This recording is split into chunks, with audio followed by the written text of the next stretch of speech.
Les amis, bonjour à tous, très heureux de vous retrouver pour cette nouvelle Prévia. Une Prévia le dimanche, je vous avoue, je crois que c'est une première. Et on a un calendrier très spécial cette semaine, on en parlera tout à l'heure, puisqu'on a donc un match lundi soir et le prochain match sera un vendredi soir. Pareil, je crois que ça fait des années que j'ai pas commenté un match un vendredi soir ou un lundi soir côté Real Madrid, mais en tout cas, très heureux de vous retrouver en ce dimanche. Donc pour cette Prévia pardon, Real Retafe, Pitarch, est-ce qu'il doit être titulaire? Moi, je pense que oui. Vinicius va-t-il prolonger? En tout cas, ce sont les dernières infos qui nous viennent de Madrid. Bref, on va voir tout ça dans cette vidéo avec, comme d'habitude, la presse, l'actualité réelle, la conférence de presse d'Arbelois qui vient de se terminer. Que vaut Rita fait en ce moment? Quel est leur run finalement? Ma compo en direct et bien sûr mes pronostics avec mon partenaire Unibet qui vous permet de regarder le match sur Unibet TV lundi soir. Ils ont les droits. Vous avez 10 euros offerts. C'est le dernier jour pour avoir votre bonus de 10 euros puisqu'après l'offre s'arrête les amis. Maintenant, vous devez parier avec responsabilité car les jeux d'argent sont strictement réservés aux personnes majeures. On commence avec la revue de presse un peu particulière ce matin avec ce qui se passe dans le monde, évidemment, mais nous, on va aller directement sur la page qui concerne le Real Madrid, puisqu'avant, ça parle beaucoup de l'actualité et notamment aussi du Barça. C'est pas ce qui nous intéresse. Un mois pour ajuster les comptes, puisque on va le voir tout à l'heure, il y a 6 matchs qui nous attendent côté Real Madrid. Un mois décisif. Moi, j'ai prédit qu'on taperait le mur au mois de mars. On verra si ma prédiction est bonne ou pas. Évidemment, j'espère me tromper. Un petit article sur Rodrigo.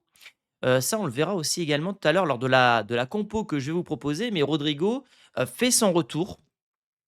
Il a très, très peu joué finalement sous Arbeloa. Donc Rodrigo revient, mais avec un problème puisque finalement Arbeloa, n'a pas forcément besoin de Rodrigo dans son 11, en tout cas dans sa façon de faire jouer ses coéquipiers, alors que, dans la fin de règne de Xabi Alonso, Rodrigo était un élément presque essentiel. Donc à voir comment le Brésilien sera utilisé sous les ordres d'Arbeloa. On a donc, aussi un article sur, Gonzalo qui lui va profiter finalement de l'absence de Mbappé pendant au moins 3 semaines, 2-3 semaines, non 2 semaines je crois, pour justement, bah, encore marquer des points puisque il a marqué tous ses buts sans Kylian Mbappé et dès lors que le Français est là, 0 but pour, l'Espagnol, qui est souvent d'ailleurs côté droit quand le Français est là. Donc la lésion du Français génère un espace pour le Canterano qui a seulement, ouais, disputé, le mondial des clubs. J'ai pas compris la fin de phrase, mais en tout cas, voilà. Il y a une chose à retenir concernant Gonzalo, c'est que sans Mbappé, ça marque 11 buts. Avec Mbappé, c'est 0 but. Et puis après, on parle directement du Rayo. Il y a pas grand-chose finalement dans cette actualité côté Real Madrid. Donc ça, c'est le calendrier qui nous attend pour le mois de mars. Retafe, Vigo vendredi, City, Elche, City, Atlético. Et alors, ensuite, il y a une trêve internationale. Vous pensez qu'on va gagner combien de matchs? Je vous ai posé la question sur Instagram, en sondage. Vous êtes quand même assez pessimiste, je trouve, hein, que 13% voient un perfect. Bon, en même temps, compliqué de faire un perfect parce que tu te déplaces à City, à Vigo, et tu à la réception de City et de l'Atlético. C'est quand même un mois qui, je trouve, est compliqué sur le papier. Moins de 3 victoires, vous êtes 33% à le penser. Pareil, il y a une espèce de défaitisme ambiant côté Real Madrid, à juste titre. Mais en tout cas, je trouve que ce sondage, il est quand même assez incroyable dans la vision des supporters de Madrid. On est blasé, quoi, tout simplement. Tout simplement. Arbeloa fait confiance aux jeunes de l'académie en leur donnant des opportunités de jouer. Cela a relancé la Fabrica et fait apparaître des comparaisons entre la Masia du Barça. Les jeunes se battent désormais pour obtenir du temps de jeu. C'est ce que je disais la dernière fois concernant Arbeloa. Il y a beaucoup de choses que je n'aime pas chez lui, son body language, sa façon de s'exprimer en conférence de presse où il fait beaucoup de phrases toutes faites, etc. Mais une chose est sûre, c'est que, en tout cas, contrairement à Xabi Alonso, il fait jouer des jeunes. Il y avait le petit Jiménez, il y a le jeune Pitarch, qu'on verra tout à l'heure. Et ça, je trouve que c'est bien parce qu'on a besoin, je trouve, de ces jeunes-là qui apportent à chaque fois, comme on le dit, un ADN supplémentaire. Les mecs se battent à 100% parce que oui, c'est une opportunité en or de faire leur trou. On l'a vu notamment avec Raúl Asensio l'année dernière qui a profité de cet enchaînement de blessures au Real, mais surtout au Castilla, puisque je rappelle qu'à la base, Raúl Asensio est troisième dans la hiérarchie des défenseurs centraux du Castilla. Opportunité en or, il a saisi. Et encore une fois aujourd'hui, il joue quasiment tous les matchs avec le Real Madrid. Donc je trouve que c'est une belle opportunité pour les jeunes. Ça permet de combler des trous, ça permet de renforcer un banc de touche qui est parfois assez fébrile, je trouve. Donc très bien de la part d'Arbeloa. Mbappé sera absent 3 semaines d'après la serre. Il sera de retour pour le match retour contre Manchester City. C'est quand même un très gros coup dur pour le Real, pour Mbappé, qui lui désormais a aussi la tête à la Coupe du Monde. Et d'ailleurs, on verra dans la conférence d'Arbeloa tout à l'heure, il y a une pique qui est envoyée, je trouve, par Arbeloa à ces joueurs qui pensent un petit peu à la Coupe du Monde. Là où Mbappé a forcé pour chercher ce record de Cristiano qui ne servait au final à rien, puisqu'en plus il ne l'a pas eu, enfin il a égalé. Mais maintenant il est en train de payer les pots cassés. Et c'est dommage parce qu'il a déjà loupé City, le Barça, l'Atlético, Benfica. Finalement, les matchs où on compte sur lui, il n'est pas forcément là. Et là, le match contre City, c'est quand même dommage parce que bah, tu sors contre City en huitième de finale, bah, c'est quand même pas un scandale, mais un échec sportif assez monumental de sortir à ce stade de la compétition. Donc, Mbappé et Jude Bellingham risquent de louper le premier match contre Manchester City. Est-ce qu'au final, d'un point de vue tactico-tactique, collectif, il n'y aura pas plus d'équilibre en n'ayant que 2 stars, donc on va dire Rodrigo, Vinicius? Moi, je pense que oui. Maintenant, avec ce Real-là, pardon, on gagne beaucoup sur des exploits individuels. Et Mbappé, l'an dernier, c'est quand même un joueur qui a mis un triplé à la maison contre City, qui prend des risques offensivement. Et je suis sûr d'ailleurs que le match qu'on a perdu contre City au mois de novembre, on le gagne avec Mbappé. Parce que c'était pas un grand City à l'époque. Bon, bref. Et Bellingham, il faudra voir comment il pourra s'incorporer à son retour. Mais ce milieu fonctionne plutôt bien sans lui, dans le sens que il y a plus. Ouais, il y a moins de stars, donc finalement, il y a plus d'équilibre. Je sais pas. On verra. Bon, on verra. Moi, je reste quand même assez mitigé sur l'équilibre qu'on peut avoir avec toutes ces stars. Hausen fait son retour. Lui aussi, beaucoup de blessures cette année finalement. Peut-être un peu trop frêle. Ce qui est bizarre, c'est qu'il jouait en première ligue auparavant et j'ai pas l'impression qu'il était autant blessé. Bon, je pense pas qu'il sera titulaire, hein. Là, quand tu reviens comme ça, jouer en plus contre Retafe, qui est une équipe de barbares, si je puis dire. Donc, je pense pas qu'il sera titulaire, mais en tout cas, ça reste quand même une bonne nouvelle à chaque fois qu'un joueur puisse revenir de blessure. C'est le long marathon de blessures qu'on a depuis 4 ans, c'est toujours la même série. Toujours la même série. On est heureux, c'est presque une nouvelle recrue finalement quand on récupère des blessés, parce qu'on a des blessés constamment depuis 4 ans. Le corps médical du Real Madrid devrait être remis en question, je trouve, parfois. Thiago Pitarch ne retournera pas avec le Castilla. C'est le seul joueur d'ailleurs de l'académie qui reste en équipe première. Et on est nombreux, et je fais d'ailleurs un petit coucou à Ous qui a fait une vidéo sur lui. Moi j'en avais fait une, c'était au mois d'août dernier. Il y avait déjà une hype autour de ce joueur-là. Xabi Alonso n'a pas continué avec lui. Faut pas s'enflammer. Mais c'est vrai qu'il a un profil qui est intéressant, surtout dans le mouvement qu'il apporte. Regardez son jeu. Pas parfait, évidemment, physiquement non plus, mais dès qu'il a le ballon, hop, il circule. Donc il amène du mouvement avec ses accélérations, son déplacement entre les lignes. Là où nos joueurs actuellement, Tchouaméni fait la passe à Valverde, mais Tchouaméni bouge pas. Donc Valverde la remet à Tchouaméni dans la même position. Et ce qui fait que le jeu est statique et n'avance pas. Avec Pitarch, la plus-value qu'on a sur ce joueur-là, c'est que lui, il bouge. Donc il crée du mouvement au milieu de terrain, belle qualité de passe. Moi, je serais d'avis à ce qu'il soit titulaire. Voilà. À un moment, il faut prendre des risques. Tu es à domicile contre Retafe, qui, on le verra, est sur une série noire. Tu dois le faire jouer titulaire pour voir qu'est-ce que ça vaut. Le Barça a pris des risques avec Pedri, avec Yamal, et aujourd'hui, regardez les joueurs qu'ils ont. Il faut faire aussi de temps en temps la même chose. Breaking, les discussions directes entre Vini et le Real sont en cours pour sa prolongation. Vini se sent désormais très important et heureux après avoir été malheureux sous Xabi Alonso. Le soutien d'Arbeloa a été essentiel. Cette info est confirmée également par Marca. Donc on a les 2 quotidiens espagnols qui vont dans la même direction, comme quoi un accord devrait être trouvé entre Vini et le Real Madrid. Maintenant, moi, ce que j'attends, c'est quand. Quand va-t-il prolonger? Est-ce que c'est après la Coupe du Monde pour essayer d'arriver en position de force? Moi, j'aimerais que le plus tôt soit le mieux. Parce que voilà, bon, de toute façon, le projet du Real, c'est de tourner autour de Vini et de Mbappé. Pour moi, c'est pas possible. Il y en a un de trop dans l'équation. Je préférerais garder Vinicius que Mbappé, vous le savez, si je dois faire un choix. Parce qu'on a déjà gagné 2 Champions avec Vini. Mbappé, on a remporté 0 dans sa carrière. Donc voilà. Mais en tout cas, ça reste une bonne nouvelle, je pense. mais le plus tôt sera le mieux. Parce qu'en fait, dès lors qu'il n'aura plus cette prolongation dans sa tête, il pourra se focus à 100%, se projeter dans l'avenir avec le Real et se donner à 100%.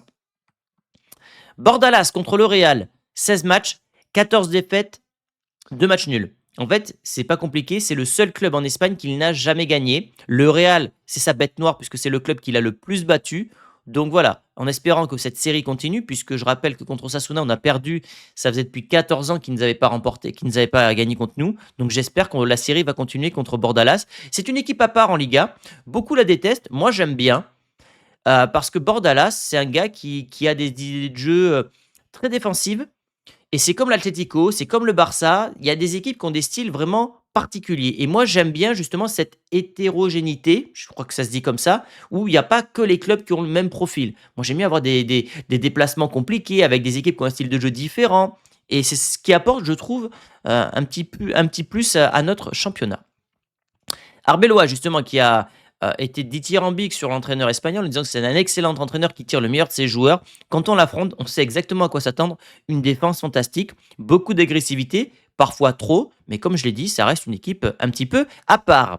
Arbeloa, toujours, nous jouerons lundi et vendredi, la semaine prochaine. Oui, le calendrier de la Ligue des Champions a tout chamboulé, et je pense que ce calendrier est idéal compte tenu de la Ligue des Champions. Évidemment, vaut mieux jouer un vendredi soir qu'un samedi soir. Tu as un jour de plus au niveau de la récupération. Quand tu sais que les matchs contre City, généralement, sont des matchs où il y a beaucoup de courses à répétition, d'accélération, etc., de rythme, c'est très bien de pouvoir se dire qu'on a un jour de plus de repos. Je ne sais pas quand joue Manchester City, mais comme je l'ai dit tout à l'heure, je crois que c'est la première fois que ce Real, pour la Ligue des Champions, joue un vendredi.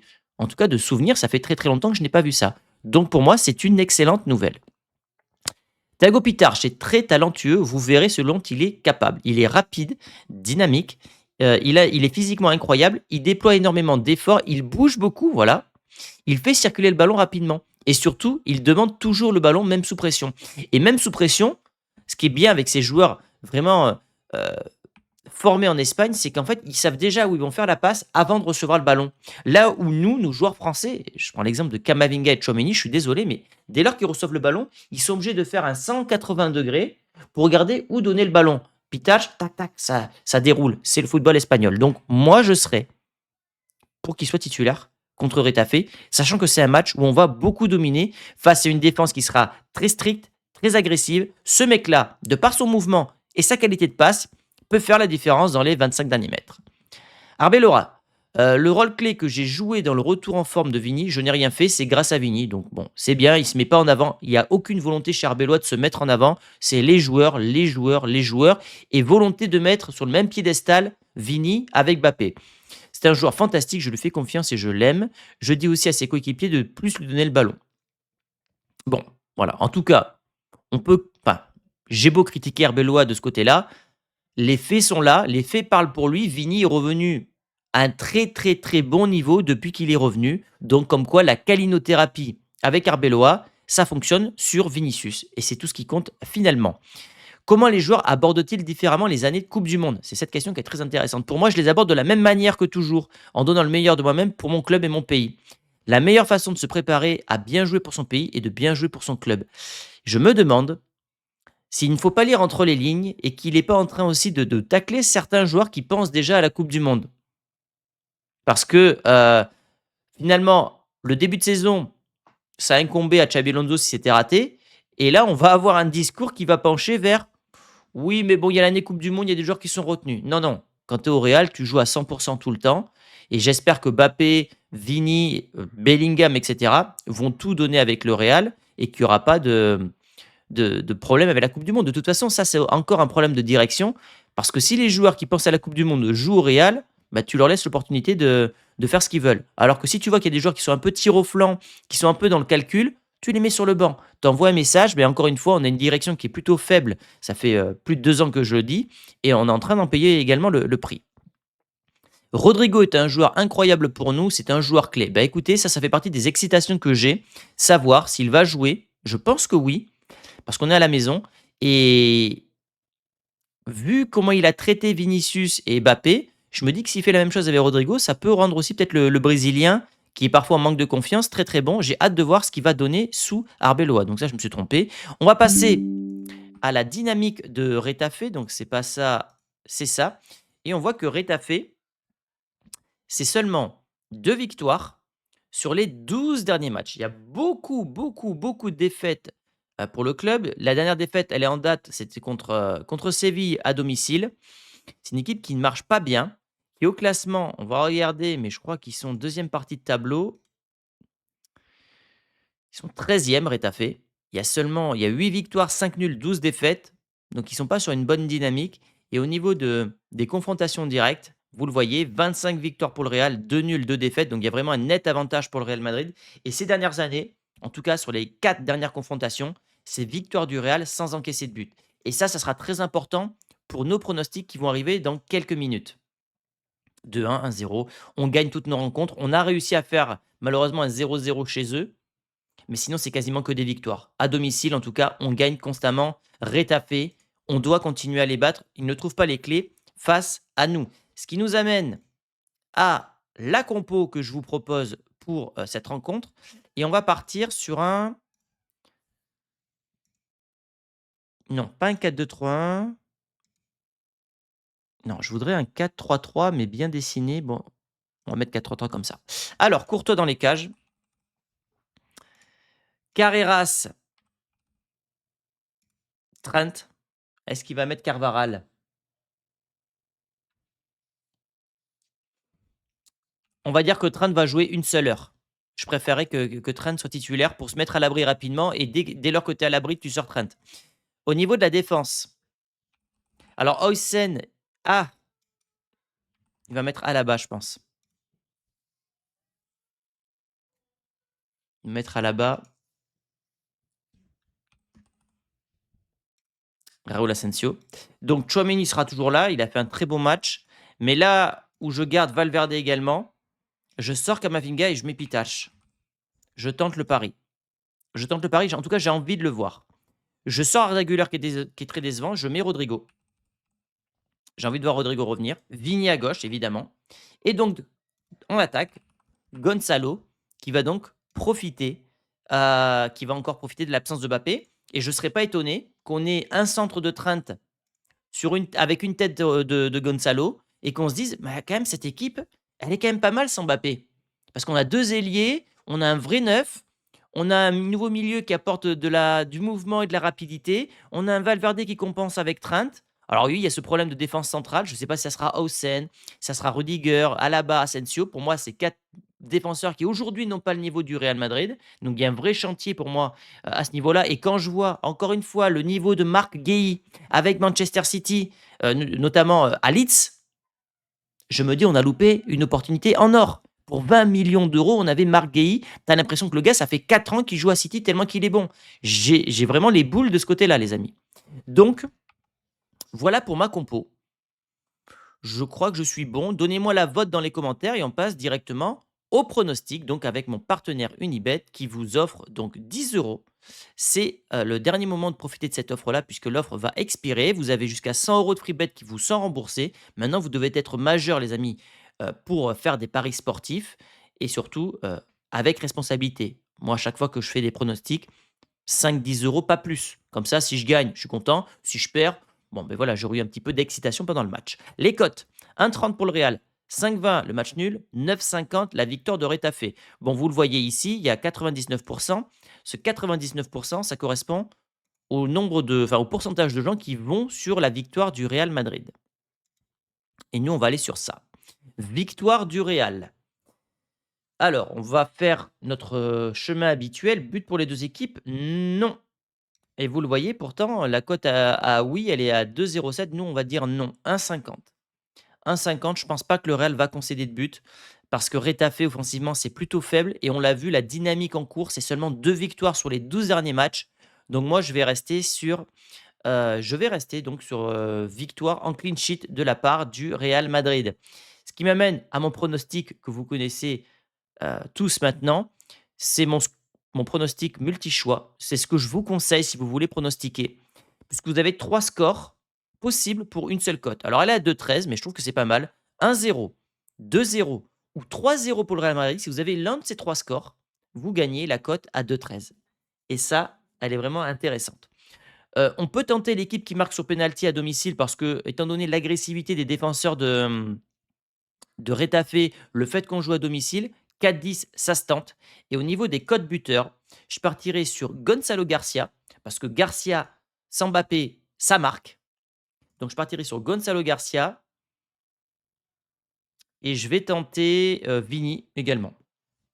On peut tenter Rodrigo, sachant que s'il n'est pas titulaire, vous le voyez ici, c'est marqué remboursé s'il n'est pas titulaire. Donc vous pouvez tenter l'un des trois.